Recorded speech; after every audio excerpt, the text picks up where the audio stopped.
Una sa lahat, pagmasdan ang turistang Pinay na ito na nasa gilid ng riles ng tren sa Taiwan. Nagpa-picture siya at todo post pa. Maya-maya, ayan na ang paparating na tren. Nahagip ang babae. Nakaligtas kaya ang ating kababayan? Yan ang dapat abangan. Ngayong ika-22 araw ng Enero taong 2025. Anak ng mga TNT sa Amerika, tatanggalan na nga ba ng citizenship? Panibagong barko ng China na ispatan malapit sa Zambales. Mga taga-Masinloc, hindi tuloy makapangisda. 7 senador, lumaban nung una, bumawi bigla ng suporta sa anti-teen pregnancy bill. Halloween na ba? Bakit may mga kabaong na humambalang sa NLEX? May nadisgrasya tuloy ng luxury car. Tricycle driver na naksak ng CQ. Sinabihan daw kasi siyang maliit ang kanyang ari. Veteranong Singaporean actor nagpatulfo matapos mabiktima ng love scam. May panukala naman ng isang congressman. Mga korap na opisyal ng gobyerno dapat daw isalang sa firing squad. Eto na nga, ay de las Alas, may mga pasabog sa anyay kabit ng kanyang mister.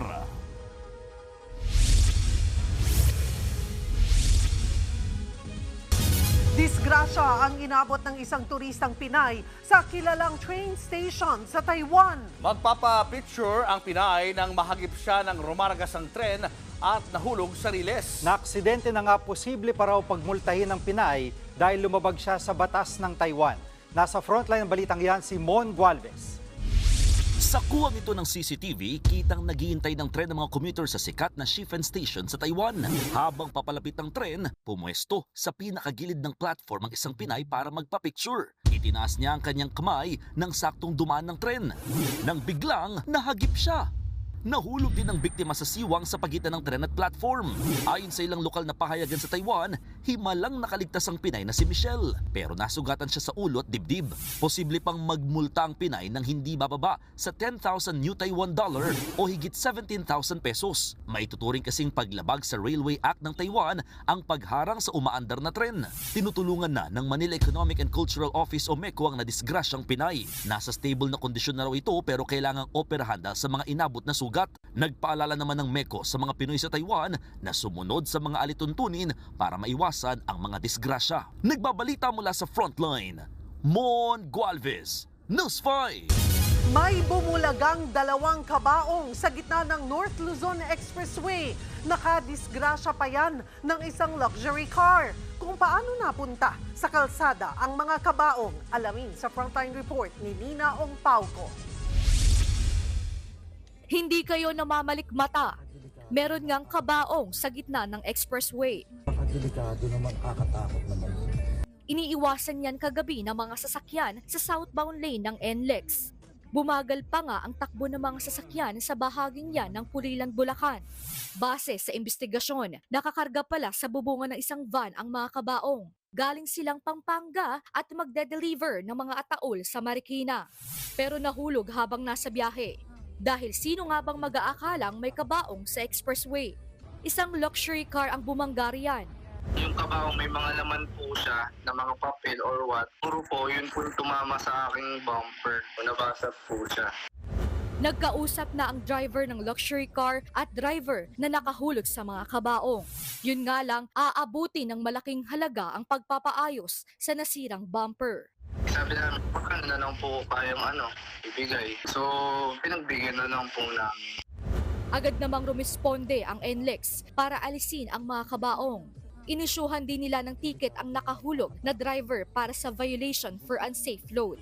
Yung mga loose cargos din dapat talaga naka-contain sa mga container na sa such a way na hindi bubuhos o hindi matatapon. Nagbabalita mula sa Frontline, Nina Ong Pauco, News 5. Nagmahal pero nabudol ng Pinay ang isang Singaporean actor. Naakit siya ng profile picture na edited lang pala. At ang kapalit, na-scam siya ng 1.5 million pesos. Nasa frontline ng balitang yan, si Gerard de la Peña. Parang pelikula ang nangyari sa Singaporean veteran actor na si Lawrence Pang. Nagpunta siya sa isang dating site para maghanap ng Pinay na makakasama kapag nagbakasyon siya sa Pilipinas sa Pebrero. Dito niya nakilala si Micah. It got flirty, you know. While we were chatting, got flirty. I said, wow, this girl is flirting with me. And I felt my ego was boosted. Nagkapalagayan sila ng loob hanggang sa nabudol siya ng Pinay. Ayon kay Pang, inalok siya ni alias Micah na mag-invest para magkaroon ng isang online store. 1,000 Singapore dollars o nasa 41,000 pesos ang unang hiningi sa kanya ng Pinay. Hanggang sa lumubo sa 35,000 Singaporean dollars o halos 1.5 million pesos. Nang sinabihan siyang hindi niya basta-basta mawi-withdraw ang kanyang pera, dito na siya nagtaka. And by the time I realized something's not right, you know, so I decided to delist all the products on my shopping site. Una nang lumapit sa Raffy Tulfo in action, ang Singaporean actor. Being an old man, you know, when a young lady say, I like you, I blah, blah, blah, blah, stupid, you know. Video call daw ni Pang si alias Micah. Dito na bistong inedit lang pala ni alias Micah ang kanyang picture gamit ang AI photo editor. Nagpatulong ang dayuhan kay Senador Raffy Tulfo para matrack ang suspect at magsampa ng reklamo sa PNP Anti-Cybercrime Unit. Please take note that these people that you're speaking with online are just using dummy accounts to entice you, to lure you, and later on get your sympathy and encourage you to invest in cryptocurrency. And without your knowledge, they are just getting money from you. Ang laking pagsisisi ngayon ni Pang. How do you feel about this whole situation? Terrible. Terrible. I have lost my integrity. I have lost my... I'm a church member, you know. And to be caught in something like this is unforgivable. Si Tulfo ang sumagot ng accommodation, transportation at iba pang mga pangangailangan ni Pang hanggang sa matapos niya ang paghahain ng reklamo.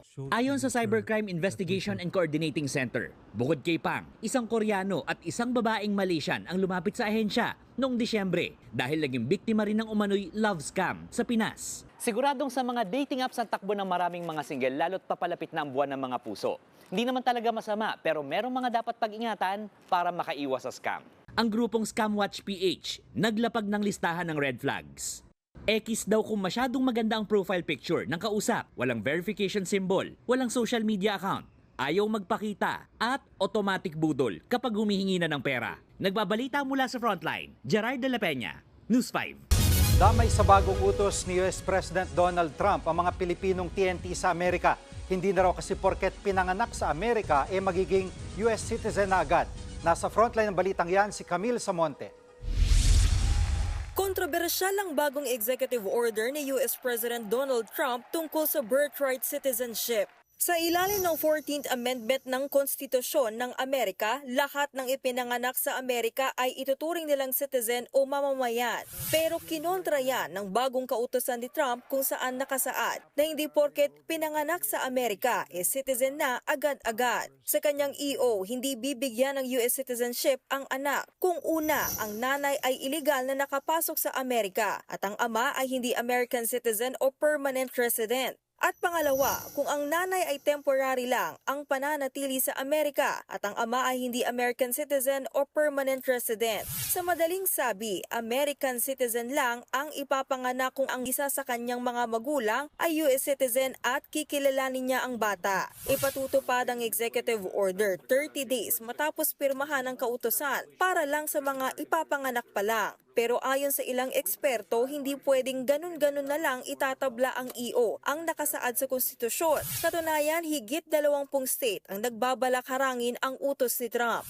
Ang bagong polisiya na yan ni Trump ay bahagi ng agresibo niyang kampanya laban sa mga illegal immigrants sa Amerika. Sisimulan na nga ang mass deportation sa aabot sa 14 na milyong illegal immigrants. Pihadong maraming Pilipino ang tatamaan niyan. Kaya paalala ng National Federation of Filipino-American Association, isecure na ang mga dokumentong maaaring ipakita sakaling questionin ang kanilang immigration status. We also, want them to seek legal advice as much as they can.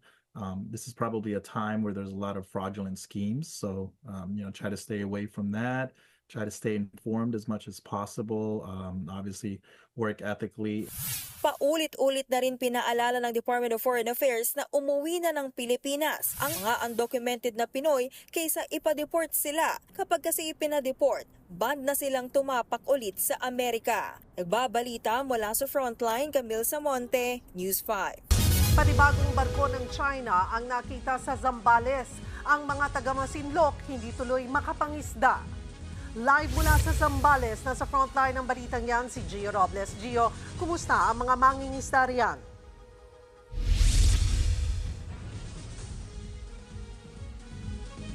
Cheryl, maingat at kalkulado raw ang galaw ng mga mangingisda lalo na sa Masinloc, bunsod ng presensya ng mga barko ng China sa dagat na sakop ng Zambales. You do not possess any legal authority to patrol inside the Philippine Exclusive Economic Zone. You are directed to depart immediately and notify us your intention. Higit 3 linggo na ang ganitong tagpo sa pagitan ng mga barko ng Pilipinas at China na iligal na nagpapatrolya sa katubigang sakop ng Zambales. Matapos ang 8 araw na pagbabantay, Romelyebo pansamantala sa BRP Gabriela Silang, ang BRP Suluan. Ito ang bagong asset ng gobyerno na itinapat sa panibagong barko ng China Coast Guard sa ating Exclusive Economic Zone. Sa pahayag ng PCG, pinigilan ng BRP Suluan na makalapit pa ang CCG Vessel 3103 na huling namataan 76 nautical miles mula sa Pundakit, Zambales. Matagal ng pangamba ng mga mangingisda, lalo na sa bayan ng Masinloc, ang mga barko ng China. Nadagdagan pa raw ang takot na yan ngayong mas lumalapit pa ang CCG vessels tulad ng monster ship. Kaya ang ilan napipilitan ng lumayo at hindi na sa mismong dagat na sakop ng Zambales nangingisda. Kung si Mayor Arsenia Lim ang tatanungin, mas mabuti na raw ito para masiguro ang kaligtasan ng mga mangingisda. Kahit tila ang mga Pinoy na ang nagiging dayuhan sa ating traditional fishing ground gaya sa Baho de Masinloc, tinataboy raw sila ng China. Para na kami magnanakaw sa sariling lugar namin. Yun ang masakit sa amin. Pinakamasakit na para kang magnanakaw sa sariling teritoryo mo. Ang grupo ng mga mangingisda sa Masinloc, tila kalkulado raw ang galaw tuwing nagpapalaot. Umaabot na lang daw kasi sa 50 nautical miles mula sa Zambales kung sila'y mangisda. Sa ngayon ay pagka napalapit tayo doon sa Baho de Masinloc, posibleng babanggain sila ito or di kaya ay palubugin sila doon. Umaabot sa 3,000 ang mga mangingisda sa Masinloc. Pero may iba raw na iniwan na ang pangingisda at naghanap ng bagong pagkakakitaan. Bukod sa epekto sa kabuhayan, nababahala si Lim sa mas malawak na implikasyon ng tensyon sa pinag-aagawang teritoryo sa West Philippine Sea. Baka dumating ang panahon, hindi lang karagatan ay i-conquer nila. Baka pati yung kalupaan na rin ng bansang Pilipinas.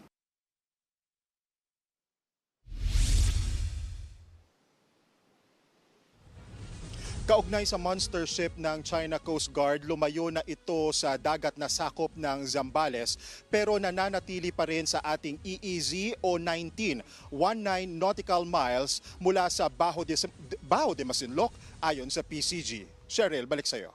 Maraming salamat, Gio Robles.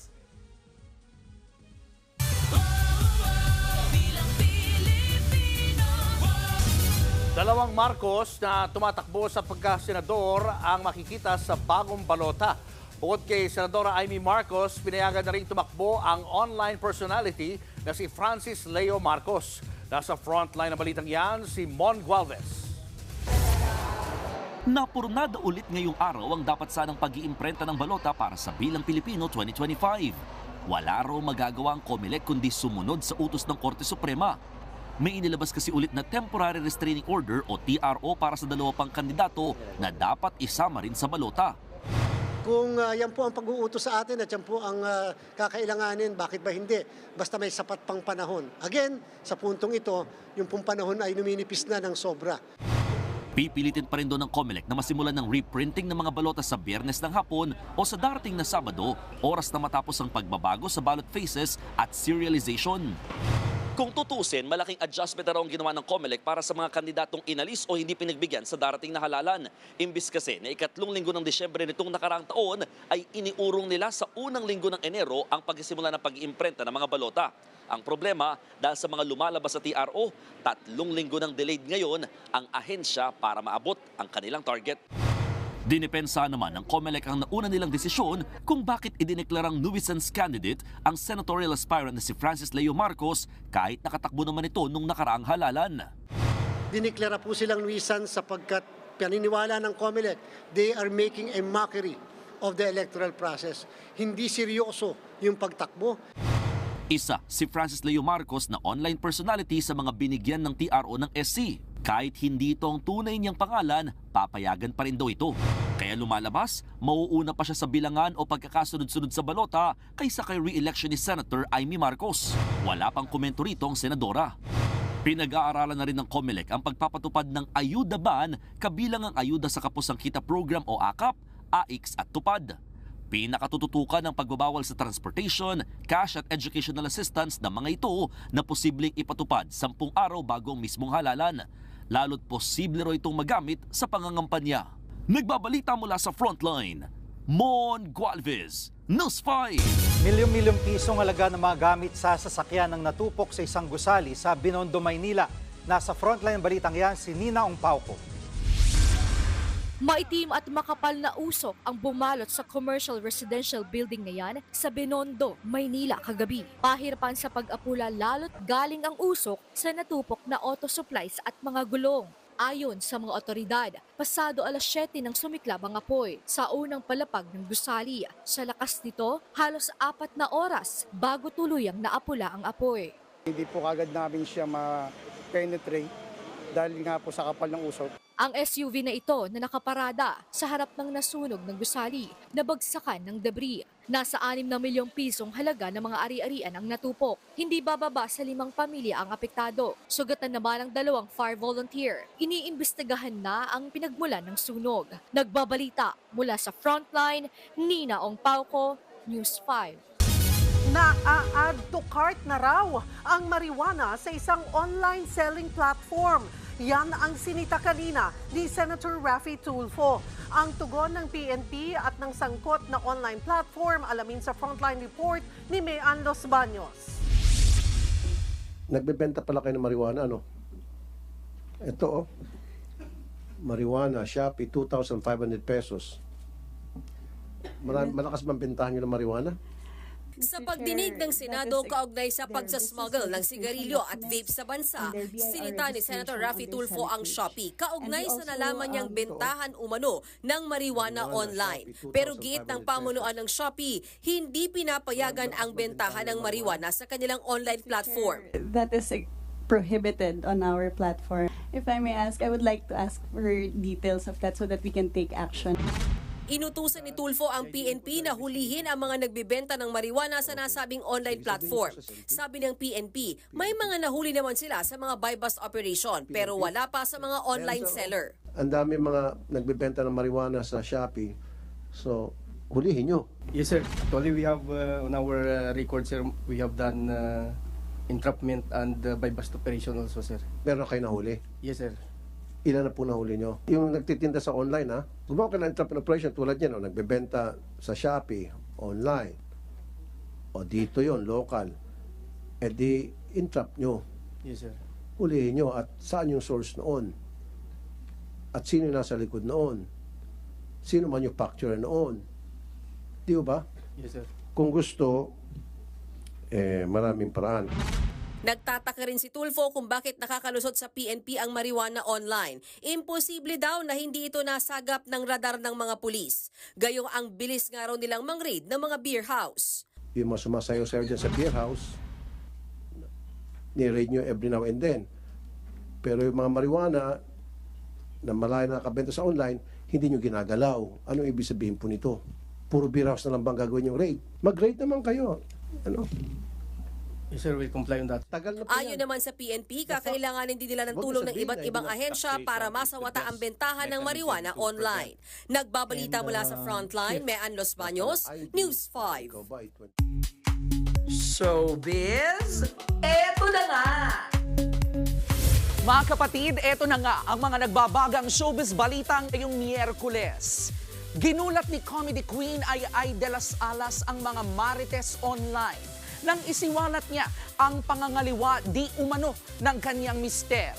Shook daw si Miss Ay dahil based sa timeline, mukhang matagal na ang affair. Nasa frontline na balitang yan, si MJ Marfor. 2 buwan matapos aminin ni comedy queen Ay de las Alas ang breakup nila ng kanyang mister na si Gerald Sibayan. May bago na naman siyang isiniwalat ngayon. Napareact ang netizens sa post ni Miss Ay. Sabi niya, no woman could ever love a cheater and not pay the price of it.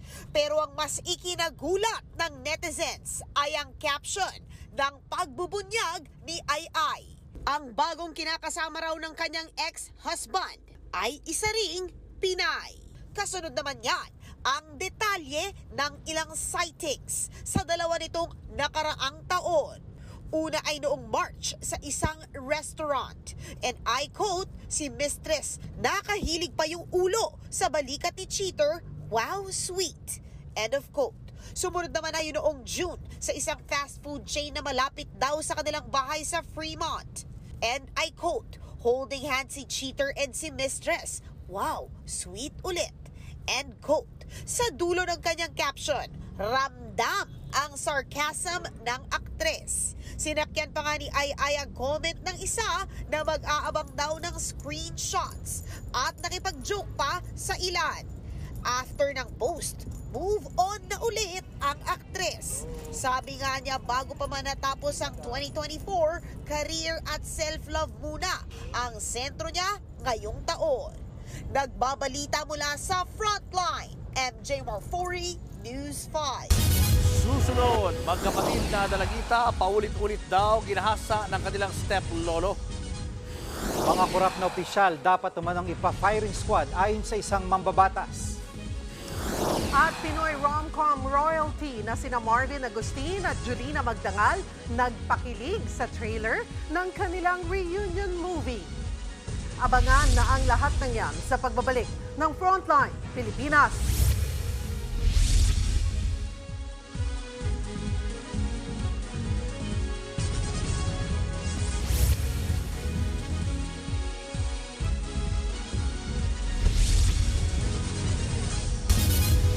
Mga kapatid, Julius Babaw po.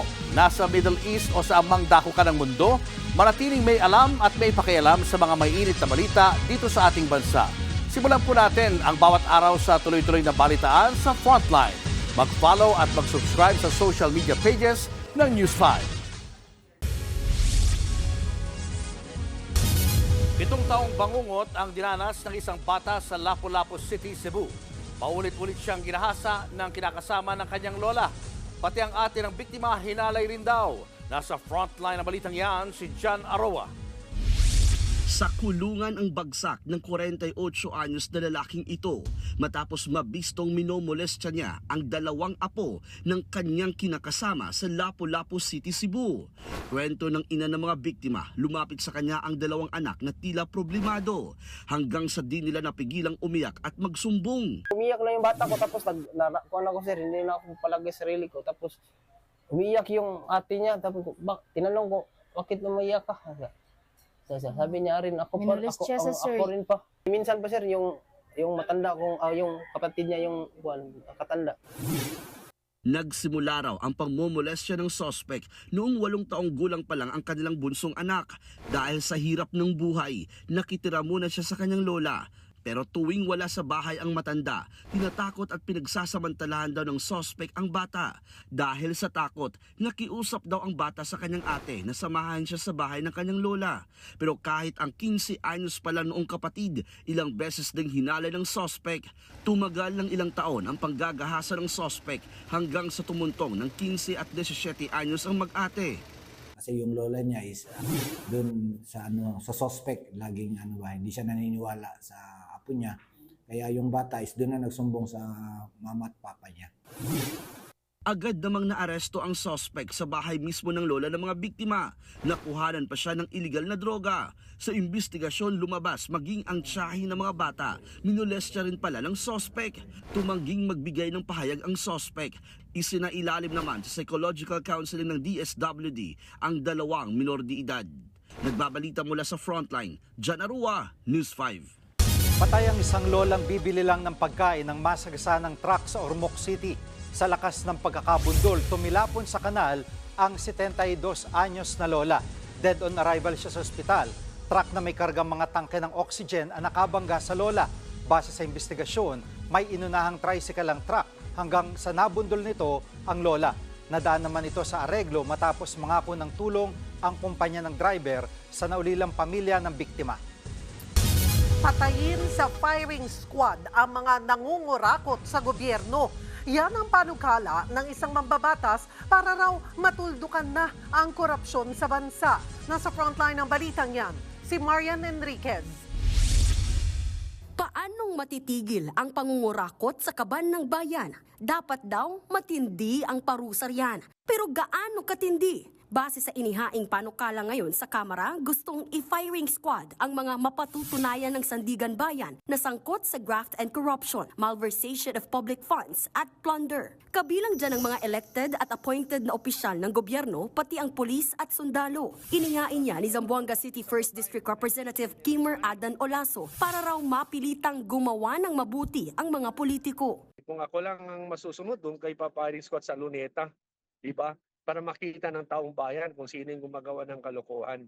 Sa ilalim ng panukala, may safeguards para masiguro ang due process. Dapat katigan ng Korte Suprema ang conviction ng opisyal. Kailangan ding dumaan ito sa mandatory automatic review process alinsunod sa konstitusyon at dapat na apila ng akusado ang kaso. Ngayon pa lang humihingi na ng pag-unawa si Olaso tungkol sa panukalang batas, lalo na sa mga kapwa niya Katoliko.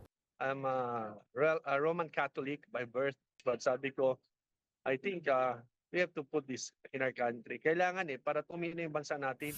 Ang chairman ng Quad Committee na si Representative Ace Barbers, kabilang din sa nagtutulak na maibalik ang death penalty sa heinous crimes. Naniniwala siyang plunder lang. Dapat ang maisama rito. Sa ngayon, 5 na ang panukalang batas na nakahain dito sa Kamara para sa muling pagpapataw ng death penalty dito sa bansa. Pero lahat ito hindi pa umuusad at nakabinbin pa rin sa House Committee on Justice. Si House Deputy Majority Leader Paulo Ortega naman sinabing kailangan munang pag-aralan mabuti ang sinusulong na death penalty. Lahat naman po ng tao ay may karapatang bumabuhay. My stand is definitely no to death penalty talaga ako. Mukhang kukulangin na rin sa oras ang Kamara para talakayin ito, lalo't mag-e-eleksyon at magbe-break na ang Kongreso. Nagbabalita mula sa Frontline, Marian Enriquez, News 5. Showbiz, eto na nga! Mga kapatid, eto na nga. Usap-usapan na naman online kung tuluyan na bang maghiwalay ang mag-asawang Hailey at Justin Bieber. Si Justin nag-unfollow daw kay Hailey sa Instagram. In a now deleted Instagram story, nilinaw po ng Canadian singer na nahack ang kaniyang account. Bukod sa kanyang asawa, nag-unfollow din daw si Justin sa kanyang former mentor na si Usher, sa kanyang mga manager, pati na sa kanyang father-in-law. Hindi po ito ang unang beses na napabalita ang hiwalayan daw ni na Justin at Hailey. Sa kabila ng mga intriga, nag-renew ng kanilang vows ang dalawa last May and welcome their first child noong Agosto. At eto pa po, mga kapatid, bumalik ang 90s kilig kasabay ng pag-launch ng official trailer ng ultimate comeback movie ng taon na XX Lovers nina Jolina Magdangal at Marvin Agustin. Kahit pa alam ng lahat na may kanya-kanya naman talaga silang partners in real life, still, the spark never fades for the OG rom-com royalties. Dahil real-life best friends naman talaga ang dalawa. Will they again make the same mistake of falling in love with their best friend? Yan po ang dapat nating abangan sa XX Lovers sa February 12. Susunod, 3 bata patay matapos araruhin ng truck. At tatay na paulit-ulit umanong ginahasa ang 8 taong gulang niyang anak arestado. Yan at iba pa sa pagbabalik ng Frontline Pilipinas.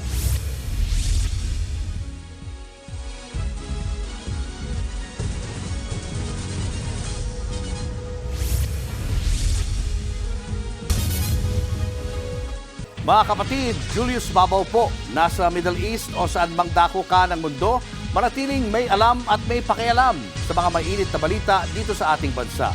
Simulan po natin ang bawat araw sa tuloy-tuloy na balitaan sa Frontline. Mag-follow at mag-subscribe sa social media pages ng News 5. Patay ang 3 estudyante matapos sararuhin ng truck sa Bukidnon. Ang nakabanggang driver, aminadong 3 araw ng puyat dahil sa trabaho. Nasa frontline ng balitang yan si Bril Montalvo. Grasya karon lang gid diri na itabo. Tanghaling tapat kahapon ang disgrasya sa National Highway ng Barangay Cayaga, San Fernando, Bukidnon. Isang truck ang nang-araro. Dead on the spot ang magkapatid na sina Laika at Rica Batawan, edad 7 at 7, at pinsan nilang si Janeline Daungan, 11 anyos. Pabalik na raw sa eskwelahan ang mga biktima matapos mananghalian ng maaksidente. Dito sa bahaging ito nangyari ang aksidente kahapon ng hapon. Matapos ang insidente, agad inabandona ng driver ang mga biktima dahil sa takot na baka kuyugin siya ng mga residente dito sa lugar. Sumuko rin kalaunan ang driver na si Reynaldo Camaso. Aminado siyang 3 araw na siyang puyat dahil sa trabaho. Sinubukan pa raw niyang iwasan ang mga bata pero hindi na kinaya ng preno. Ngayon ito mga pasahil ako, ginawa po kuya anak, ibalong ko sa gimate. Turang ko to yun.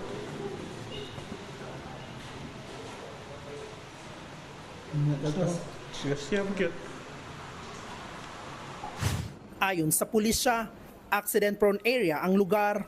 Walang malfunction dito sa iyang sakyanan, kaya probably this is a human error. Desidido ang kaanak ng mga biktima na sampahan ng reklamong reckless imprudence resulting in multiple homicide ang driver. Nabuhi magina. Buhay ang kinuha. Nay nagkuan sa ko ana nga. Buhay din ang kapalit. Kinabuhi ra gyapon. Mobile gini kaso kuan. Nagbabalita mula sa Frontline, Bril Montalvo, News 5. Arestado ang isang lalaki matapos gahasain umano ang nooy 8 taong gulang na anak. Ang suspect, 3 taon nagtago bago nahuli. Nasa frontline ng balitang yan, si Gerard de la Peña. Sa tinagal-tagal ng pakikipagpatintero sa mga otoridad, sa kulungan din ang bagsak ng 38 anyos na lalaking yan sa Quezon City. Nahaharap siya sa kasong panggagahasa sa nooy 8 taong gulang pa lang niyang anak. 2021 nang mangyari ang krimen. Habang nasa poder po sila ng kanyang ama, ay paulit-ulit po siyang pinagsamantalahan. Nakapagsumbong ang bata sa kanyang ina, kaya agad silang nakapagdemanda. Giit ng suspect na 3 taong nagtago, hindi raw niya ginahasa ang anak. Siyempre natakot, hindi ko alam kung ano eh. Ito nagkaroon ng ganun eh. Nakakulong na ngayon ang suspect sa Pasong Putik Police Station. Nagbabalita mula sa Frontline, Gerard de la Peña, News 5.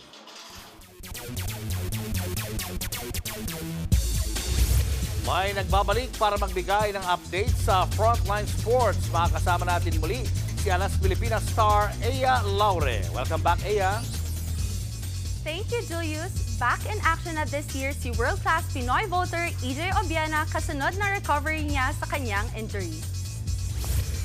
Sa video sa kanyang social media, ipinakita ni Obiena ang kanyang training and preparation. Pinaghahandaan niya ngayon ang International Jump Meeting Cottbus sa Germany sa January 29. Matatandaang maagang tinapos ni EJ ang season niya last year dahil sa spine injury. Naka-apekto rin daw ang injury na yan kaya hindi siya naka-medal finish sa 2024 Paris Olympics. Sa volleyball naman, nakuha ng Petrogas Angels ang panalo laban sa Cherry Tigo Crossovers sa 5 thriller sets sa PVL All-Filipino Conference. Nakuha pa ng Crossovers ang unang 2 set, pero sumandal ang Angels kina Aiza Maizo Pontillas, Myla Pablo at Brooke Van Sickle para masweep ang 3 natitirang set. Nakascore ng tig 18 points sina Maizo Pontillas at Pablo. Tuloy ang maaksyong hampasan sa PVL bukas. Unang maglalaban ang Akari Chargers at Next Led Chameleons. Sunod naman ang Chocomucho Flying Titans at PLDT High Speed Heaters. tricycle driver na naksak ng sekyu matapos sabihang maliit ang kanyang ari. At sa pulsa video, manager sa isang supermarket, bakit kaya biglang hinampas ng pala ng isang customer? Tutok lang mga kapatid, magbabalik pa ang Frontline Pilipinas. Mga kapatid, Jig Manikad po, nasa Middle East o saan mang dako ka ng mundo manatiling may alam at may pakialam sa mga mainit na balita dito sa ating bansa. Simulan natin ang bawat araw sa tuloy-tuloy na balitaan sa Frontline. Mag-follow at mag-subscribe sa social media pages ng News 5.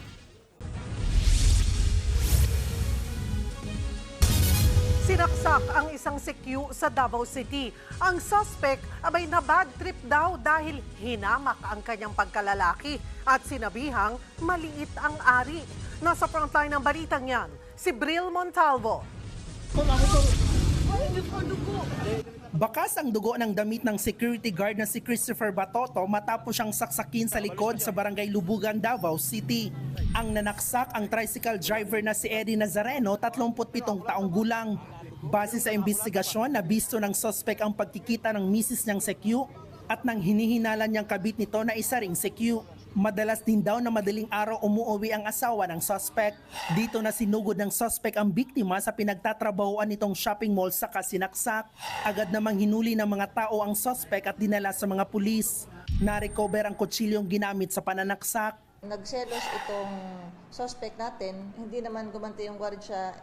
Aminado naman ang suspect sa krimen at hindi raw siya nagsisisi sa kanyang ginawa. Lalo raw siyang napuno sa sekyu nang hamakin ang kanyang pagkalalaki. Sinabihan niya ako na maliit daw ang ari ko. Maliit daw masyado. Sinabihan din niya ako na napakaliit ko daw at kaya niya ako. Nagpapagaling pa sa ospital ang biktima.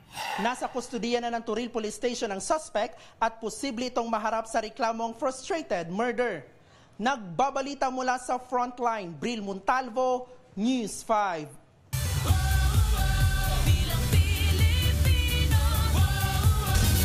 Noon, mga mahihirap ang kumakatawan sa party list sa Kongreso. Pero ngayon, kapansin-pansing puro mga negosyante, pamilya ng political dynasty at malalaking partido na ang pumupuno nito. Narito ang Frontline Report ni Ed Linggao.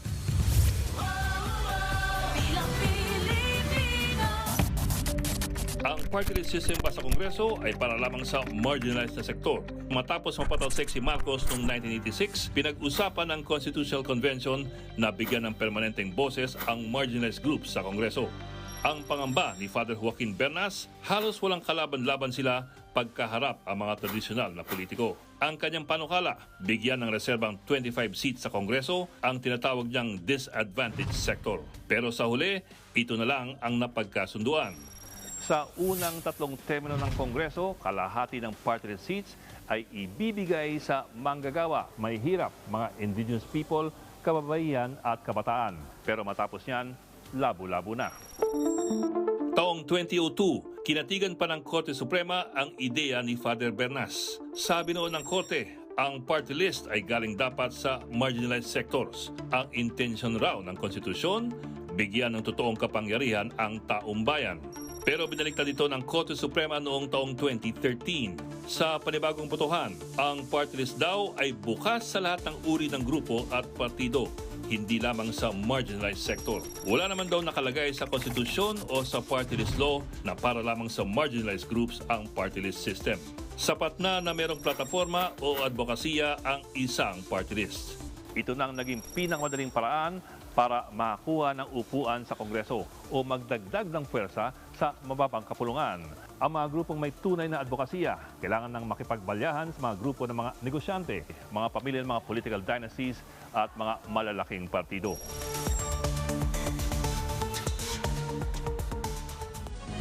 Susunod, sa pulsa video, manager ng supermarket knockout matapos hatawin ng pala ng customer. Marami pa kayong mga balitang dapat malaman sa pagbabalik ng Frontline Pilipinas. Mga kapatid, Jig Manikad po, nasa Middle East o saan mang dako ka ng mundo manatiling may alam at may pakialam sa mga mainit na balita dito sa ating bansa. Simulan natin ang bawat araw sa tuloy-tuloy na balitaan sa Frontline. mag-follow at mag-subscribe sa social media pages ng News 5.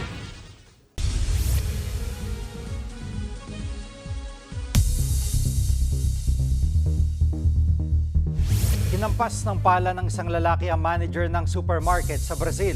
Ang ugat ng galit ng customer, alamin sa Frontline News Abroad. Masdan ang lalaking yan na may dalang pala sa supermarket sa Brazil. Tinapatan niya ang isang manager na may kausap sa kanyang cellphone. Maya-maya bigla na lang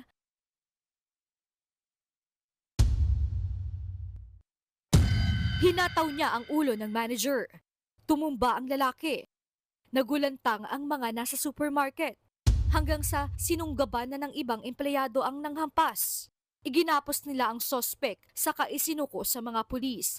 Bago yan, nakuhanan sa CCTV ang sospek na kinuha ang pala sa mismong supermarket. Sa lakas ng hampas, kinakailangan tahiin ang tenga ng biktima. Lifesaver ang cellphone dahil doon unang tumama ang pala, imbes na direkta sa ulo niya. Base sa investigasyon, paghihiganti ang motibo. Hinaharas daw ng manager ang isang empleyado na asawa pala ng sospek. Itinanggihan ng biktima.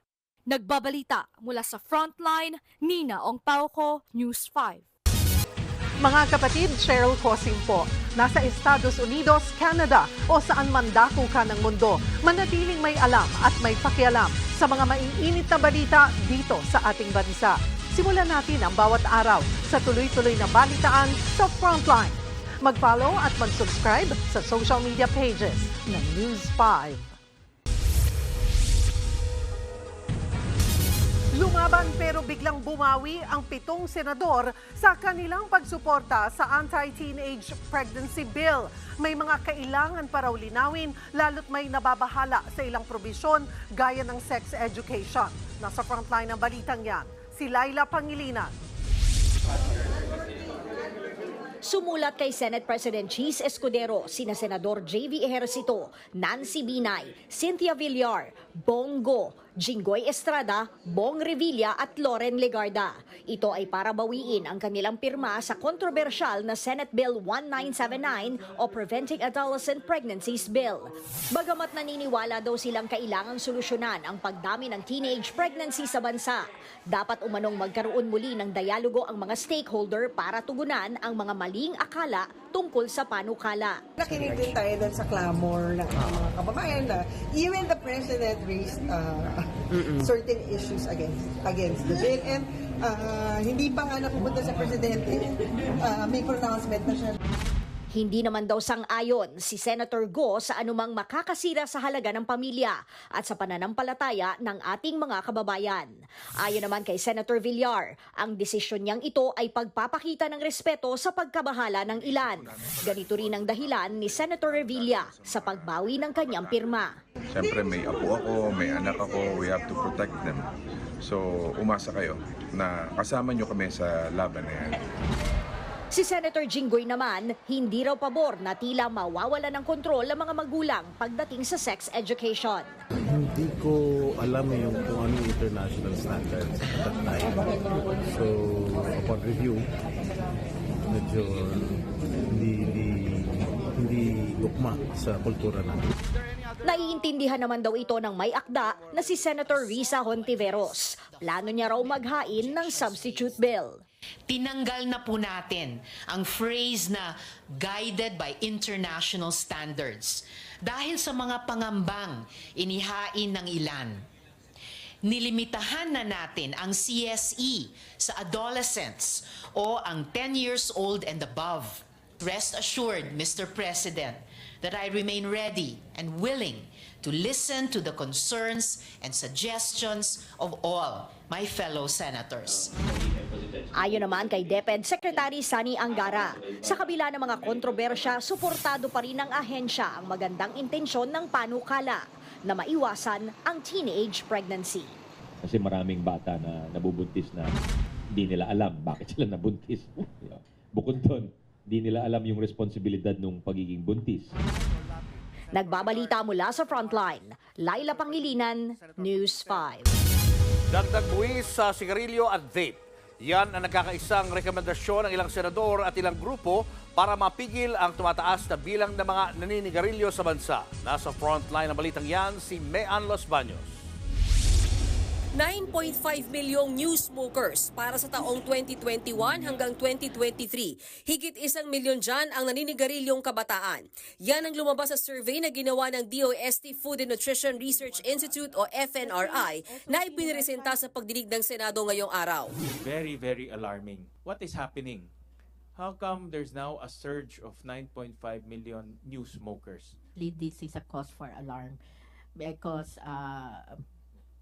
more young being introduced into the smoking addiction is means that there will be more people who will eventually get sick and die from tobacco-related diseases. Ang sinisisi ng ilang health advocates ang paglaganap ng vape o electronic smoking devices.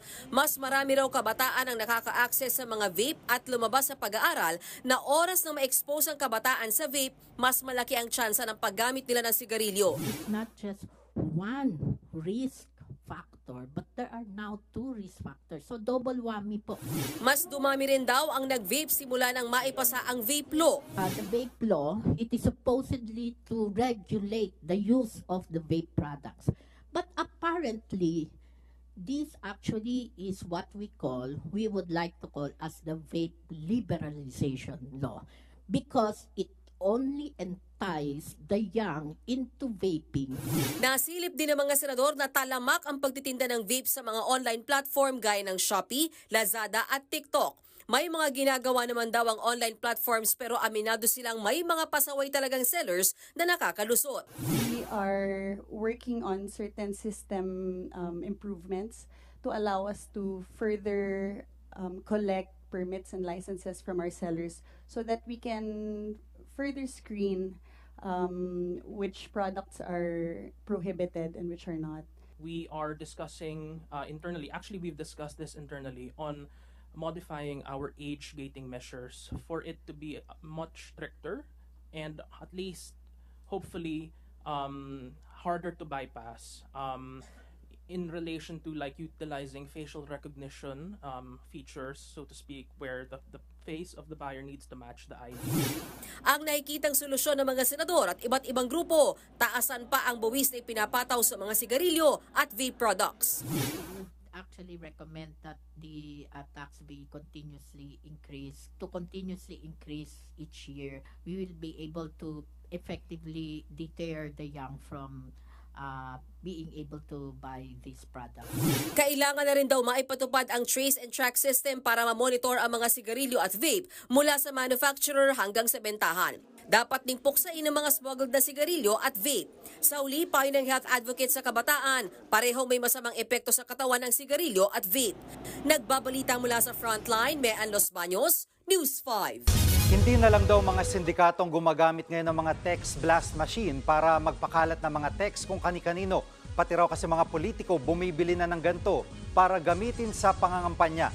Nasa Frontline ng balitang yan si Brian Castillo. Ito ang International Mobile Identity Subscriber o IMSI Catcher.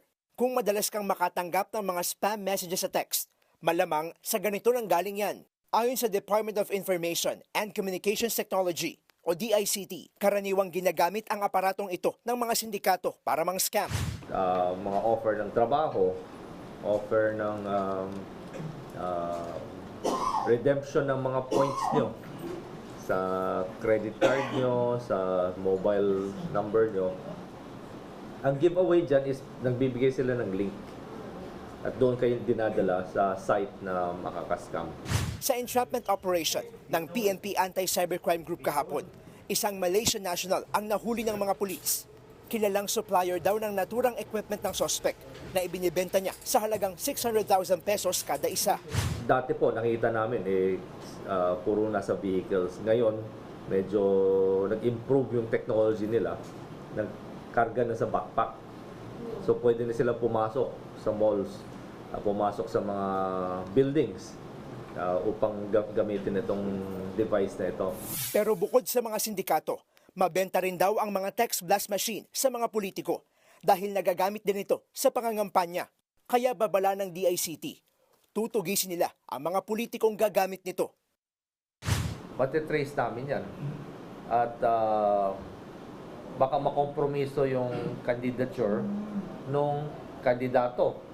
Dahil we will definitely confiscate that, file appropriate criminal charges, and perhaps file whatever charges we should do even in the COMELEC.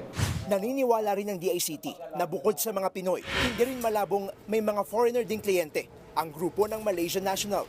Kaya babala ng ahensya sa mga nakabili na ng tax blast machine. Isuko na lang ito para hindi na maharap sa asunto. Nagbabalita mula sa frontline. Brian Castillo, News 5. Hate crime laban sa LGBTQ community ang pangambang epekto ng two-sex policy ni US President Donald Trump. Pati ang unang babaeng bishop sa Washington nakiusap sa presidente. Nasa frontline ng balitang yan, si Ria Fernandez. Sa gitna ng sermon sa Washington National Cathedral, harap-harapang nakiusap kay US President Donald Trump ang unang babaeng Episcopal Diocese. In the name of our God, I ask you to have mercy upon the people in our country who are scared now. There are gay, lesbian, and transgender children in Democratic, Republican, and independent families, some who fear for their lives. Ang panawagang yan, kasunod lang ng inanunsyong polisiya ni Trump na 2 kasarian lang ang kikilalanin sa Amerika, lalaki at babae. Nabanggit din sa homily ang tungkol sa mga immigrant na pinag-iinitan ngayon ng Trump administration. They may not be citizens or have the proper documentation, but the vast majority of immigrants are not criminals. They pay taxes and are good neighbors. Pero si Trump, hindi raw nagandahan sa sermon. What do you think of the sermon? I didn't think it was a good service, no. Thank you, Press. They could do much better. Maging ang LGBTQIA+ advocacy organization dito sa Pilipinas na bahaghari, nangangamba sa epekto ng two-sex policy ni Trump. There are a lot of fears on what may unfold. Maaari pong tumaas ang hate crimes against members of the LGBT community. But only if we ourselves... Nagbabalita mula sa frontline, Ria Fernandez, News 5. Hindi bababa sa 76 ang patay matapos masunog ang isang ski resort sa northern Turkey. Ayon sa mga otoridad, pasado na stress na madaling araw kahapon oras doon na magsimula ang sunog sa isang restaurant. Mabilis kumalat ang apoy kaya agad nilamon ang buong hotel. Inabot tuloy ng 10 oras bago naapula ng mga bumbero ang sunog. Bukod sa mga namatay, mahigit 50 ang sugatan. Agad namang inaresto ng otoridad ang mismong may-ari ng resort at 3 iba pa. Patuloy pa rin ang investigasyon.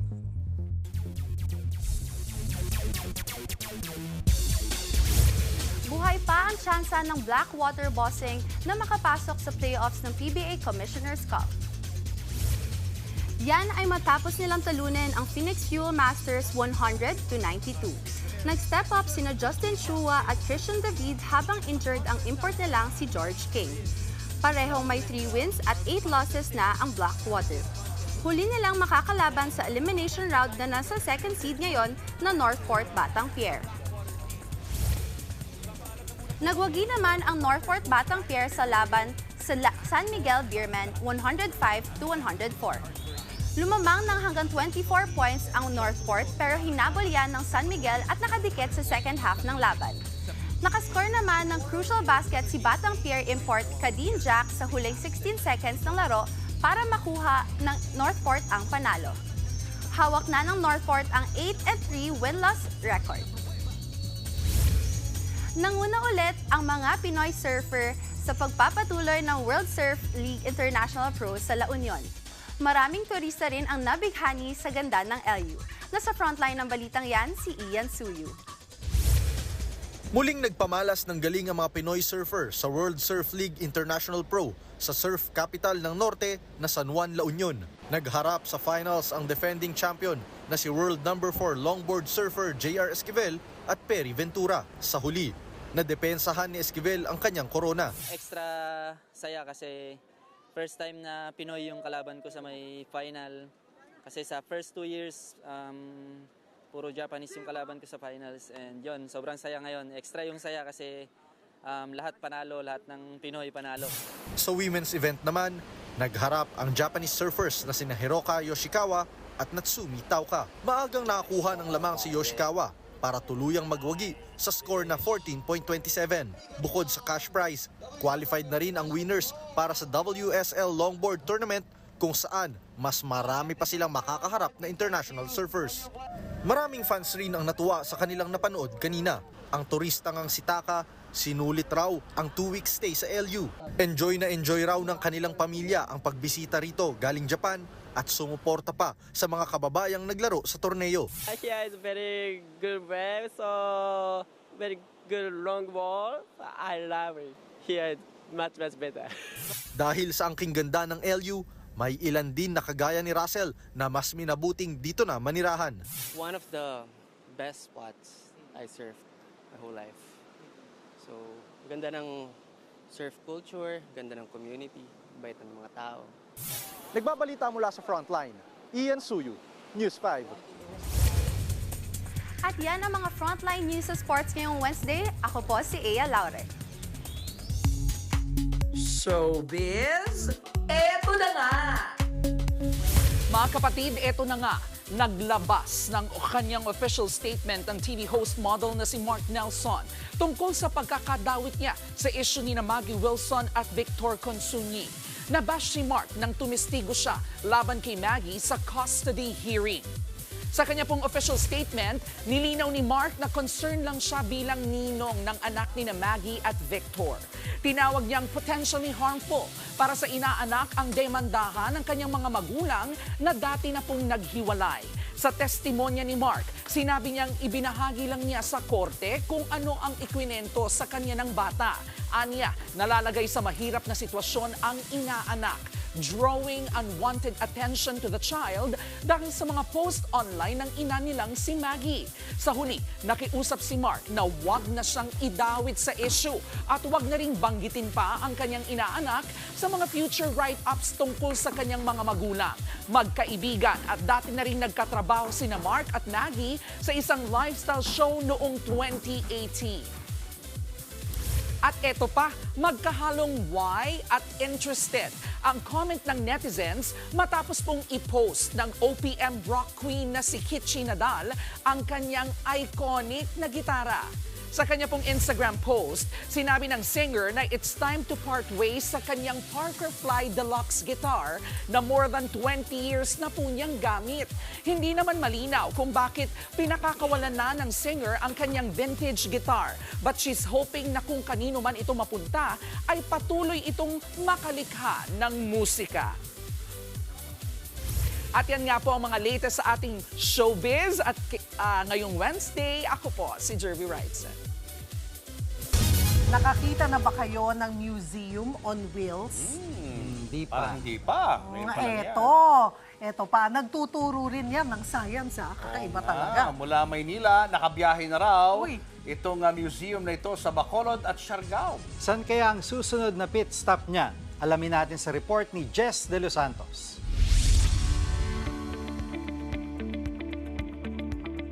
Gusto niyo ba samahan ako sa isang kakaibang road trip? Well, etong biyahe natin, di lang mata mabubusog, kundi lalo na ang inyong isipan. Let's go!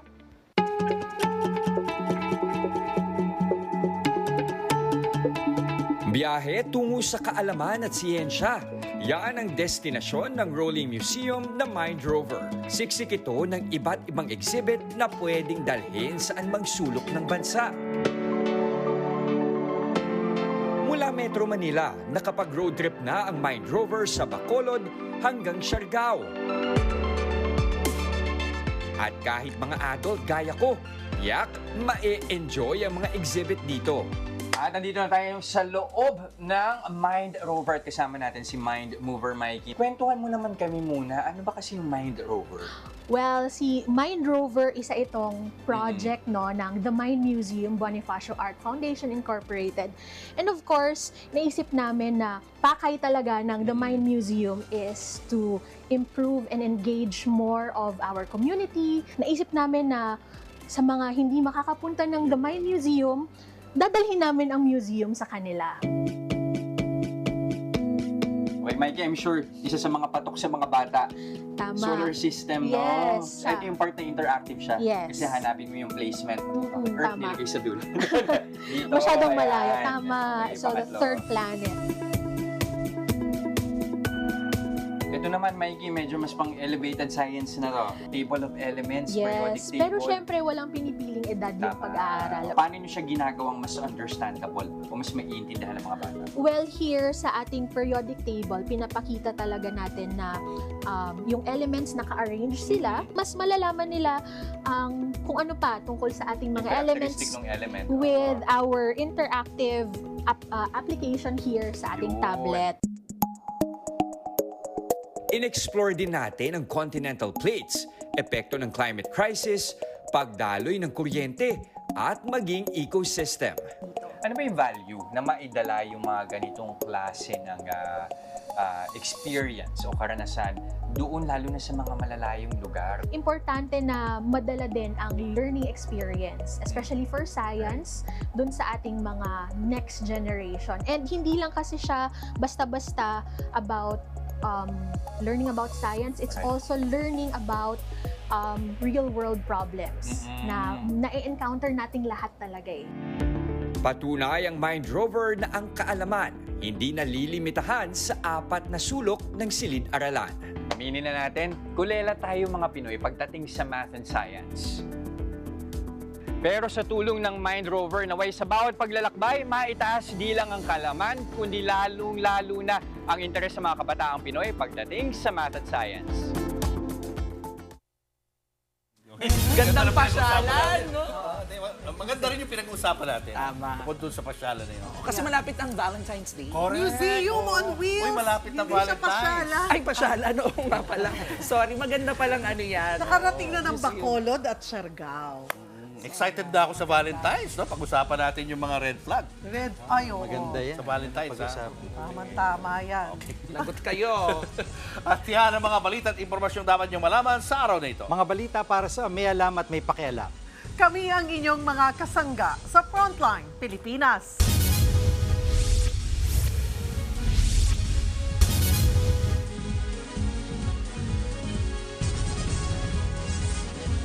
Mga kapatid, Cheryl Cosing po. Nasa Estados Unidos, Canada o saan man dako ka ng mundo, manatiling may alam at may pakialam sa mga maiinit na balita dito sa ating bansa. Simulan natin ang bawat araw sa tuloy-tuloy na balitaan sa Frontline. Mag-follow at mag-subscribe sa social media pages ng News 5.